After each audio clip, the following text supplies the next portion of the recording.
Hi guys, welcome to another one of Mr. A's online virtual lessons. I thought this week I'd actually show you my face. You're probably getting bored of listening to my voice, I know I am. So today's lesson is all about the elements of music and how we can look at the different elements of music to make our own songs more interesting.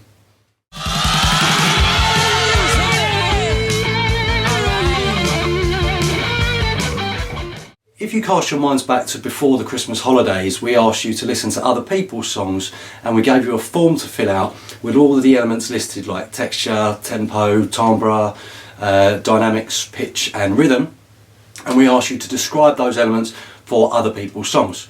First thing, a lot of you were only writing one sentence or even in some cases just one word to describe, for example, rhythm for the whole song. Now it's really hard to describe one of those elements for the whole song in one go. You can't just say the rhythm was fast or busy for the whole song because there are loads of different rhythms within the song. So first things first, what we're going to do is break down our song into chunks. So the first thing I do when I'm breaking down a song like that is to Google the lyrics for that song, because that will help you to break it down into different chunks. You might find it's got a very simple structure, just verse, chorus, or there might be other little bits in there that you'll need to identify, guitar solos or little musical interludes or introductions or outros on the end of the song or whatever.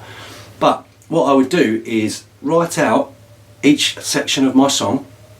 I'd go through the song and find the time that each section starts and make a note of that. So verse 1 starts at 0 minutes 0 seconds, chorus 1 starts at 45 seconds, verse 2 starts at 1 minute 30 seconds or whatever it is. And then I would go through and look at the texture for each of those sections.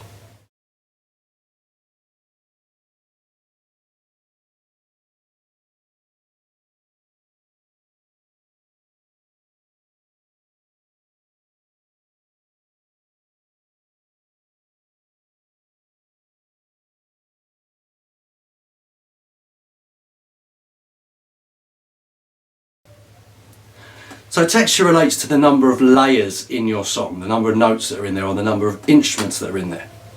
And now that you've all had a go, hopefully, at doing my other BandLab videos and you've started to build up your own songs layer by layer or track by track, you can start to think about analysing individual layers in other people's songs, and hopefully that will give us ideas for how we can develop our own songs.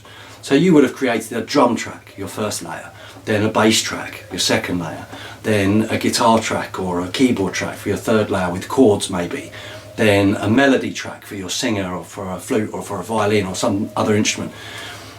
The more layers you have, so the more notes that are stacked up on top of each other, the richer your texture is. So if you've only got one part, just playing one note at a time, you would say that's a very thin texture. The more notes I build up, if I turn those bass notes into chords, now I'm getting 6 notes at a time instead of 1.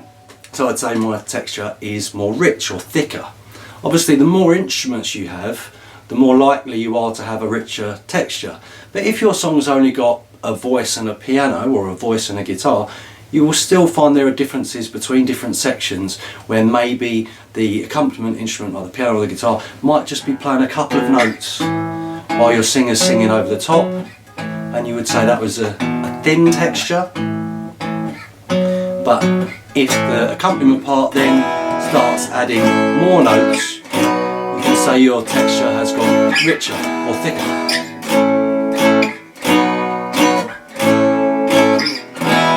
So first things first, pause the video and find the lyrics for your song, and then write down each section of the song and the time that each section starts, and then next to that write the instruments that you can hear in each section.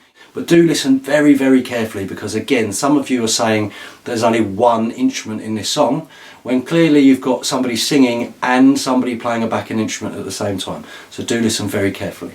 Okay, pause the video now, find some lyrics, write your structure and the times for each section and the instruments for each section.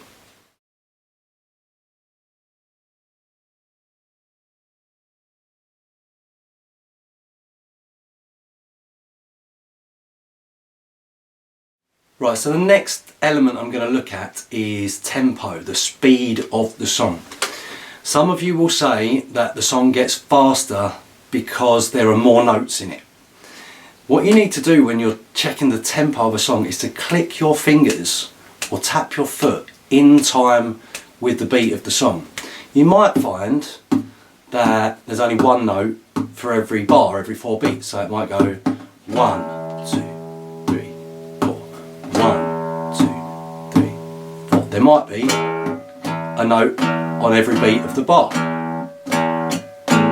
There might be ones in between the main beats. But you can hear the beat or the pulse is staying constant.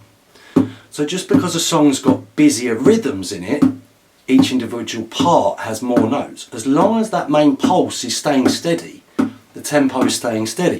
If you can feel that it starts to speed up, then the song actually gets faster, or if it slows down, then the song is slowing down. But please don't confuse more notes with meaning faster tempo. Most important thing is that you tap your foot or you click your fingers. That way you'll really feel if the song speeds up or slows down. Most songs will start at a constant tempo and they'll stay in that tempo all the way through. You might find it slows down a little bit at the end, just before the last few notes, or there might be more drastic changes throughout the song. But do listen very, very carefully and tap all the way through the song. I do mean all the way through, start to finish.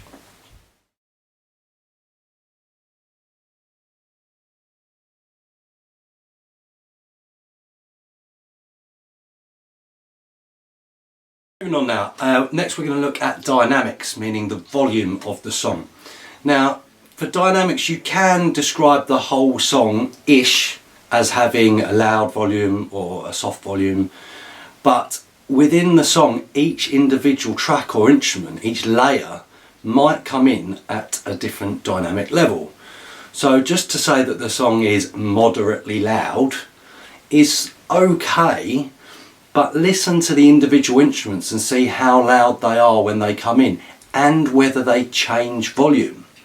You can assume that if you've got more instruments, more layers, richer texture, that the song is going to be louder because there are more instruments playing. However, a full orchestra, 48-piece orchestra, can play very quietly even though there's 48 instruments all playing, and one instrument can play very loud by itself. So if you're describing the verse of your song, for example, you might say that the main vocal starts soft and gets louder as the verse carries on, but the bass guitar, for example, might stay soft and steady throughout, or the drums might stay loud throughout. And again, it will change for different sections of the song. So where you've written your structure and your times for each section and which instruments are included in each section, you can then say, well, the guitar in the verse is very loud, but in the chorus it's quite quiet in the background. Or the vocals are quite soft in the verse and in the chorus they're very loud, and so on.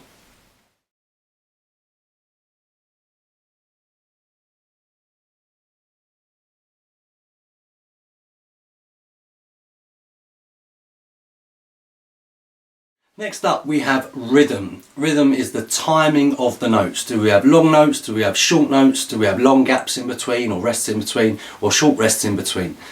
Again, you can kind of describe the rhythm of a song generally if you can feel the same constant rhythm throughout. So if, for example, you had a real Latin kind of song and you had a cha cha cha cha cha cha cha cha cha cha, if that went all the way through the song, then you could say that the song features a cha-cha-cha type rhythm, or something, you know, a funky rhythm or a rocky rhythm or a driving rhythm.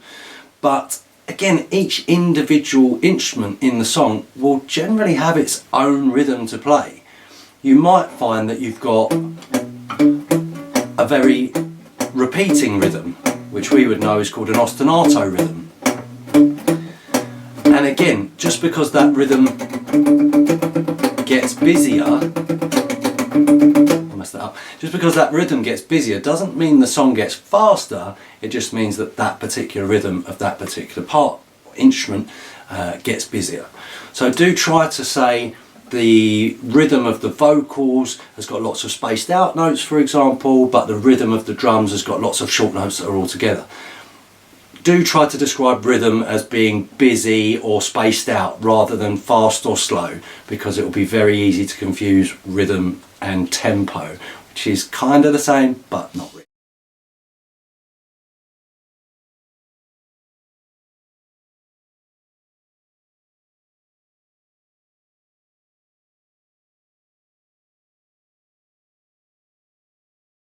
So pitch now. Pitch is a really easy one. Are the notes high or are they low? Now again, you can't get away with writing a one-word answer to describe the pitch of a song. I suppose if all of the instruments are particularly high or particularly low, you could say this is a high song or a low song. But again, each of your layers, each of your parts or your tracks, your instruments, each of those instruments will have a different pitch. A bass guitar, for example, is only going to play low notes. Something like a violin or a trumpet or a flute, because of the way they're designed, they are more likely to play higher pitched notes.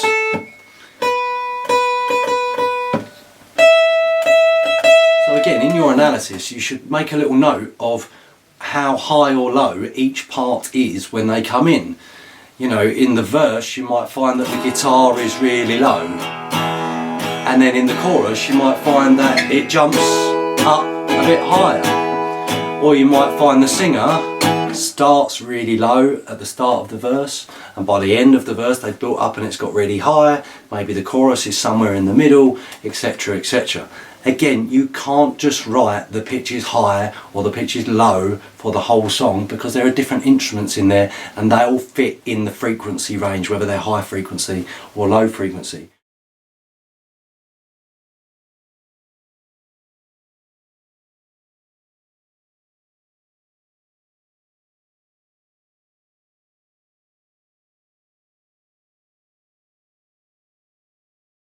So our last element is sonority or timbre.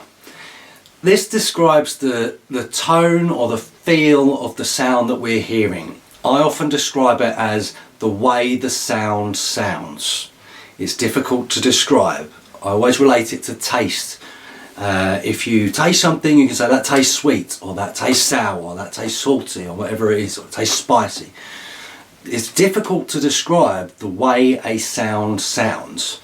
It's often called the colour of the music.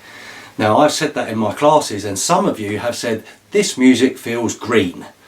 Now, I don't literally mean pick a colour to describe the music. It's to describe the tone or the feel or the mood, the way the sound sounds. So I'm going to give you a list of words that you might use to describe sonority or timbre. Please, please, please never say, and this goes for all of the elements, it is good. That is a primary school answer. The tempo is good, the texture is good, the timbre is good. If you're telling me it's good, all you're telling me is that you like it. That doesn't actually tell me what it is. If I say I've got a thingamy, it's the best thingamy in the world, it's the newest one on the market, it's super duper thingamy, it's brilliant, I love it, that tells you I like it and it's good, but you don't actually know what the thingamy is. So don't describe any of these elements, please, as being good. You really, really need to be a bit more specific and use better adjectives rather than just saying it's good or I liked it.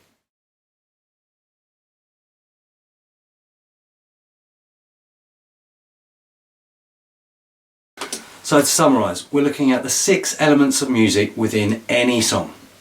Ideally, we're going to be analysing somebody else's song, and then we're going to be using those ideas to come up with better ways to develop our own songs that we've been working on. So we're thinking about the texture, the tempo, the dynamics, the rhythm, the pitch, and the sonority or the timbre of the song. You need to write full sentences, and you need to describe how the song changes as it progresses. So the tempo for the verse, the tempo for the chorus, or the texture for the verse, the texture for the chorus, or whatever it is. Don't just write one word or one sentence, it won't be enough. This time we're picking one song for you, so everybody's doing the same song. There are some really obvious changes in the tempo, the speed when it changes.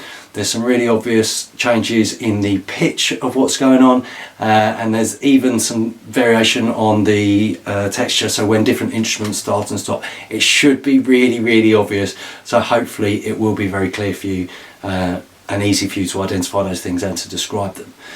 In addition to this video, I have attached guides to each of the previous songs, the previous 4 songs that we suggested for you, so that you can compare your previous answers to my example answer. It goes into lots of detail.